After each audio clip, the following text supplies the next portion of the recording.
तुमचे देखील केस खूप जास्त गळत आहेत का? कोंडा आणि केस गळतीमुळे तुम्ही देखील त्रस्त झालेले आहात का? आणि त्यामुळे तुमचा जो काही आत्मविश्वास आहे तो देखील पूर्णपणे कमी झालेला असेल आणि केस वाढीसाठी तुम्ही प्रत्येक उपाय ट्राय करून पाहिला असेल, पण तुम्हाला अजिबात फायदा वगैरे होत नसेल, तर आजच्या या व्हिडिओमध्ये मी तुमच्यासोबत अशी एक घरगुती रेमेडी शेअर करणार आहे, ज्यामुळे तुमचे केस खूप जास्त मऊ, सिल्की आणि सोबतच दुप्पट वेगाने वाढायला सुरुवात होईल.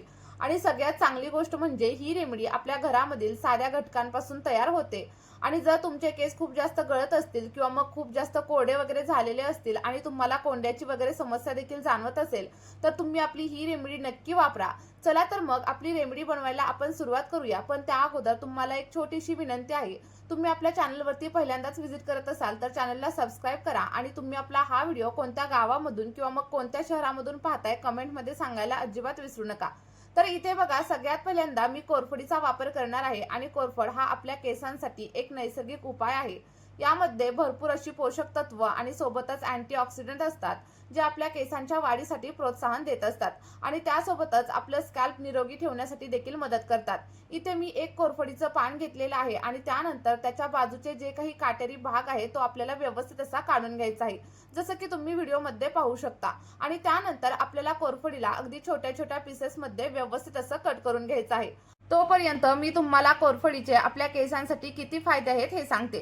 तर बघा, पहिला फायदा म्हणजे कोरफड आपल्या केसांची वाढ करण्यासाठी मदत करते आणि त्यासोबतच आपल्या स्कॅल्पमधील डेड स्किन सेल्स काढून टाकते आणि आपल्या केसांच्या फॉलिकल्सना म्हणजेच केसांच्या मुळांना स्ट्रॉंग बनवण्याचं काम करत असते, ज्यामुळे आपल्या केसांची वाढ अगदी दुप्पट वेगाने होत असते. आणि जर तुमचे केस कोरडे असतील किंवा मग खूप जास्त फ्रीजी झालेले असतील तर त्यांना देखील पोषण देण्याचं काम कोरफड करत असते.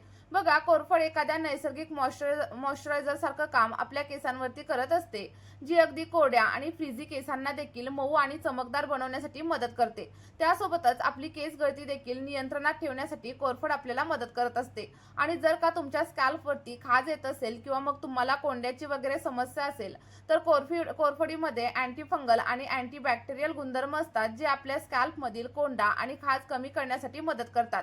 आणि जर का तुम्हाला स्प्लिटेनची वगैरे समस्या असेल, म्हणजेच फाटे फुटलेल्या केसांची समस्या असेल, तर ती देखील पूर्णपणे कमी करण्यासाठी आपल्याला कोरफड मदत करत असते. तर तुम्ही इथं बघू शकता, मी सगळं काही कोरफडीचं पान व्यवस्थित असं कट करून घेतलेलं आहे, जेणेकरून मिक्सरमध्ये वाटताना आपल्याला अडचण वगैरे अजिबात येणार नाही आणि ते अगदी व्यवस्थित असं बारीक होईल. कारण बघा, तुम्ही इथं बघू शकता, जी काही कोरफड आहे ती जेलीच्या स्वरूपात असते आणि त्यामुळे ती मिक्सरमध्ये व्यवस्थित वाटली वगैरे जात नाही. आणि त्यासाठीच आपल्याला पहिल्यांदा कोरफड छोट्या छोट्या पीसेसमध्ये व्यवस्थित अशी कट करून घ्यायची आहे. आणि तुम्ही इथं बघू शकता, मी सगळी काही कोरफड अगदी व्यवस्थित अशी कापून घेतलेली आहे. आणि जर तुम्ही याचा शॅम्पू प्रमाणे वापर केला तर तुम्हीच पाहाल की तुमचे केस किती जास्त सिल्की, स्मूथ आणि शायनी होण्यासाठी मदत होईल. त्यानंतर बघा, सगळी काही कट केलेली कोरफड आपल्याला एका मिक्सरच्या भांड्यामध्ये ऍड करायची आहे. आणि त्यानंतर आपण पुढे पाहणार आहोत की ह्याचा वापर आपल्या केसांवरती कशा प्रकारे करायचा आहे. आणि तुम्ही आपल्या या रेमेडीचा वापर अगदी लहान मुलांपासून ते मोठ्या माणसांपर्यंत सगळ्यांसाठी करू शकता. आणि त्यानंतर बघा, आपल्याला दुसरा आणि अतिशय महत्त्वाचा असा घटक इथे घ्यायचा आहे आणि तो म्हणजे कांदा. कारण कांदा आपल्या केसांसाठी एखाद्या वरदानापेक्षा देखील कमी नाहीये आणि याचे किती जास्त फायदे आहेत हे देखील मी तुम्हाला सांगणार आहे.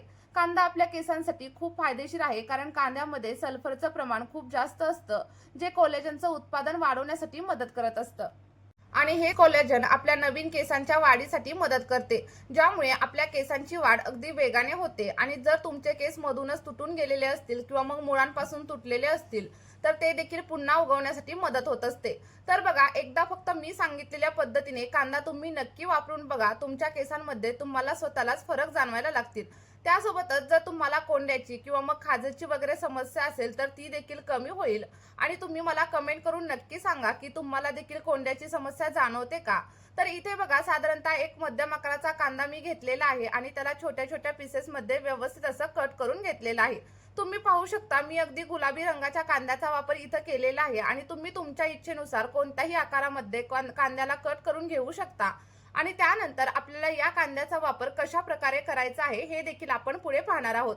पण त्या अगोदर तुम्हा सगळ्यांना एक छोटीशी विनंती आहे, जर तुम्हाला व्हिडिओ थोडा जरी हेल्पफुल वाटला असेल तर व्हिडिओला एक लाईक नक्कीच करा. आणि त्यासोबत मला हे देखील सांगा की तुम्ही हा व्हिडिओ नक्की कुठून पाहत आहात. बघा, आपण कट करून घेतलेला कांदा आपल्याला या मिक्सरच्या भांड्यामध्ये ऍड करून घ्यायचा आहे. आणि तुम्ही इथं बघू शकता, मी फक्त एकाच कांद्याचा वापर केलाय. जर तुम्ही आपली ही रेमेडी पहिल्यांदाच वापरत असाल किंवा मग तुम्हाला केस गळतीची समस्या खूप जास्त असेल तर तुम्ही 2 कांद्याचा वापर देखील इथं नक्कीच करू शकता. त्यानंतर सगळ्यात शेवटी आपण इथे आल्याचा देखील वापर करणार आहोत, कारण आल्याच्या रसामध्ये मॅग्नेशियम, पोटॅशियम आणि फॉस्फरसचं प्रमाण खूप जास्त असतं. आणि त्यासोबतच आल्यामध्ये अनेक वेगवेगळी पोषक घटक असतात, ज्यामुळे आपल्या स्कॅल्प मधील ब्लड सर्क्युलेशन सुधारण्यासाठी हेल्प होते. आणि त्यासोबतच केसांची मुळं देखील अगदी घट्ट होण्यासाठी हेल्प होत असते. बघा, आल्यामध्ये अँटीसेप्टिक गुणधर्म देखील असतात आणि त्यामुळे जर तुम्हाला कोणत्याही प्रकारची कोंड्याची समस्या असेल किंवा मग तुमच्या स्कॅल्प मध्ये एखादं इन्फेक्शन वगैरे झालेलं असेल तर ते देखील कमी होण्यासाठी हेल्प होत असते. आणि त्यासोबतच तुमची केस गळती देखील नियंत्रणात येते. आणि आल्याच्या वापरामुळे जर तुमचे स्कॅल्प ऑइली वगैरे झालेलं असेल ना तर ती समस्या देखील हळूहळू कमी होण्यासाठी हेल्प होणार आहे. बघा, इथे साधारणतः 1 इंच एवढा आल्याचा तुकडा मी घेतलेला आहे. आणि तुम्ही बघू शकता, याच आल्याला मी आपण घेतलेल्या मिक्सरच्या भांड्यामध्ये अगदी छोट्या छोट्या पीसेस मध्ये कट करून ऍड करणार आहे. जर तुम्हाला हवं असेल तर तुम्ही आल्याला किसून देखील त्याचा वापर नक्कीच करू शकता. आणि बघा, मी तुम्हाला सांगेल की जर तुम्ही आल्याच्या रसाचा वापर तुमच्या केसांवरती किंवा मग तुमच्या स्कॅल्पवरती केला तर तुमच्या कोंड्याची समस्या अगदी 2 ते 3 वापरांमध्येच कायमची पूर्णपणे बंद होण्यासाठी तुम्हाला हेल्प होणार आहे. बघा, इथे मी सगळं काही आलं व्यवस्थित असं कट करून मिक्सरच्या भांड्यामध्ये ऍड केलेलं आहे. आणि त्यानंतर सगळ्या गोष्टी आपल्याला व्यवस्थित अशा बारीक करून घ्यायच्या आहेत. आणि त्यानंतर तुम्ही बघू शकता की ती छान अशी पेस्ट आपली इथं रेडी झालेली आहे. आता याच पेस्ट मध्ये आपल्याला थोडंसं पाणी देखील ऍड करायचं आहे, जेणेकरून काय होईल, जेव्हा पण आपण ही पेस्ट गाळून घेऊ तेव्हा अगदी इझिली गाळलं जाईल. आणि दुसरी एक महत्त्वाची गोष्ट तुम्हाला इथं लक्षात ठेवायचंय की आलं थोडंसं कडक असतं, त्यामुळे तुम्ही पाण्याच्या ऐवजी इथं रोज वॉटरचा वापर देखील नक्कीच करू शकता. आणि मी तर या रेमेडीमध्ये साध्या पाण्याचाच वापर करते आणि त्यानंतर माझ्या केसांवरती अप्लाय करत असते. बघा, ही सगळी काही पेस्ट आपल्याला एखाद्या गाळणीच्या साहाय्याने व्यवस्थित अशी गाळून घ्यायची आहे. आणि जर तुम्हाला हवं असेल तर तुम्ही ही पेस्ट थेट तुमच्या केसांवरती अशी देखील अप्लाय करू शकतो. पण बघा, काय होतं, ही पेस्ट अशीच अप्लाय केली तर केस धुत असताना यामधील छोटे छोटे कण आपल्या केसांमध्ये अडकले जातात. आणि मी देखील अशीच चूक पहिल्यांदा केलेली होती आणि त्यामुळेच मी आता हे सगळं काही सिरम गाळून घेते आणि त्यानंतरच केसांवरती अप्लाय करत असते. आणि त्यानंतर तुम्ही इथं बघू शकता, व्यवस्थित असं गाळून घेतल्याच्या नंतर अगदी फाईन असं सिरम आपलं इथं रेडी होणार आहे. जर तुम्हाला गाळणीने गाळायचं नसेल तर एखाद्या कॉटनच्या कापडाने देखील तुम्ही सगळं काही मिश्रण अगदी व्यवस्थित असं गाळून घेऊ शकता. आणि आपण याच्यामध्ये थोड्याशा पाण्याचा देखील वापर केलेला आहे, त्यामुळे आपली ही पेस्ट थोडीशी पातळ झालेली तुम्हाला दिसत असेल. आता ही रेडी झालेली पेस्ट, तुम्हाला प्रश्न पडला असेल की आपण साठवून वगैरे ठेवू शकतो का, तर तुम्ही 7 दिवस ही पेस्ट फ्रीज मध्ये नक्की स्टोअर करून ठेवू शकता. आणि त्यापेक्षा जास्त दिवस तुम्ही स्टोअर वगैरे अजिबात करू नका, नाहीतर त्याच्यामधून वास वगैरे येण्यासाठी सुरुवात होईल.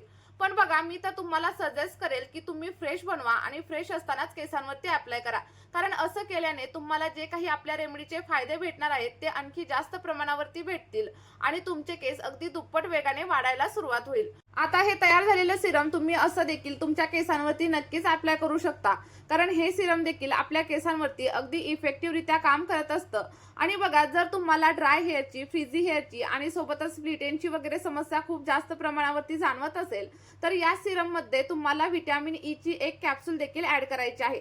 ज्या लोकांचे केस खूप जास्त सिल्की आहेत, स्मूथ आहेत, त्या लोकांनी व्हिटॅमिन ई चं कॅप्सूल नाही वापरलं तरी देखील चालेल. आणि मी देखील याच्यामध्ये व्हिटॅमिन ई चं ऑइल ऍड करणार नाहीये, कारण ऑलरेडीच माझे केस खूप जास्त स्मूथ, सिल्की आणि सॉफ्ट आहेत. बघा, आता हे तयार झालेले सिरम केसांवरती कशा प्रकारे अप्लाय करायचं हे देखील पाहणं तेवढंच महत्त्वाचं आहे. तुम्हाला काय करायचंय, एखाद्या कॉटन बॉलच्या साहाय्याने किंवा मग एखाद्या ड्रॉपरच्या साहाय्याने सगळं काही सिरम तुमच्या स्कॅल्पवरती आणि सोबतच केसांच्या लेंथवरती अप्लाय करायचं आहे. अप्लाय केल्याच्या नंतर अगदी 2 ते 3 मिनिटं तुम्हाला हलक्या हाताने केसांवरती मसाज करायचा आहे. आणि त्यानंतर कमीत कमी 2 तास हे सिरम केसांवरती असंच राहू द्या. आणि 2 तासानंतर तुम्ही हेअर वॉश नक्कीच करू शकता. आणि हेअर वॉश करताना जास्त केमिकल असलेल्या शॅम्पूने हेअर वॉश करू नका आणि सोबतच जास्त गरम पाण्याचा वापर देखील अजिबात करू नका. चला तर मग मी सांगितलेल्या पद्धतीने हे सिरम नक्की वापरून बघा. अगदी 1 ते 2 आठवड्यांमध्येच तुम्हाला तुमच्या केसांमध्ये अप्रतिम असे बदल झालेले जाणवायला लागतील. नक्की ट्राय करा आणि रिझल्ट कमेंटमध्ये शेअर करायला अजिबात विसरू नका. या व्हिडिओमध्ये आपण इथेच थांबूया. भेटूया अशाच एका नवीन व्हिडिओमध्ये. Bye bye.